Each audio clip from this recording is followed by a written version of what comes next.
We will not waver in our commitment to see that justice is done for this terrible act in Benghazi. And make no mistake, justice will be done. That was the President of the United States. Remember the mantra, Mr. Chairman? Al-Qaeda's on the run. GM's alive. Osama bin Laden's dead. Al-Qaeda's on the run. When really they're standing at the front door of our facility in Benghazi, getting ready to murder our ambassador and burn it down.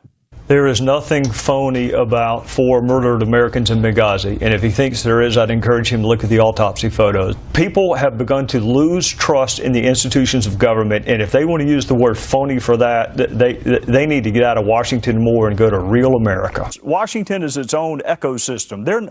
They wouldn't like it if I cured malaria tonight. I mean, because I'm a Republican. So, of course, they're going to be critical. Well, Dana, I want to congratulate the New York Times. It only took 15 months for them to figure out how to spell Benghazi. I'm not telling you how to do your job, but I'm going to ask you some questions. Can you tell me why Chris Stevens was in Benghazi the night that he was killed? Do you know why an ambassador asking for more security days and weeks before he was murdered and those requests went unheeded? Do you know why no assets were deployed during the siege? And do you know whether the president called any of our allies? Why was Susan Rice on the 5 Sunday talk shows? Do you know the origin of this mythology?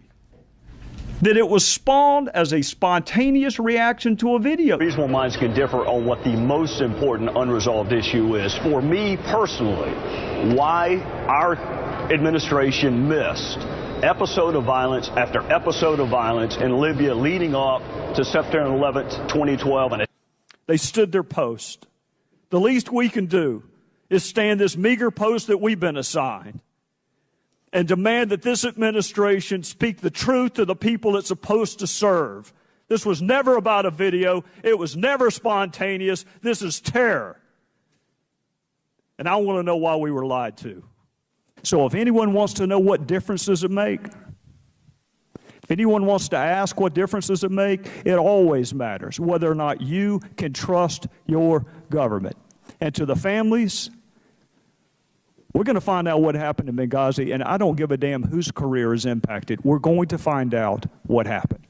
As a prosecutor for 16 years, this is not my first death threat. I'm always happy when it doesn't come from my wife, and this one did not. So I'm going to be fine, and it's not going to keep me from doing my job. Good man. I need all the evidence, all the documents, unredacted, and I need access to all the witnesses. You can draw whatever conclusion you want, but you can't draw any conclusions if you don't have the evidence. You can say whatever else you want. He's not smart, his suit doesn't match, bad haircut. No one will tell you I'm not fair. And at the end of this, I think you'll say the same thing. Ms. Smith and Mr. Woods, I want to express on a personal level my gratitude and my sympathy to you for the loss of your sons, and to everyone that loved your sons and all the 4 victims of Benghazi. And the word closure is used all the time.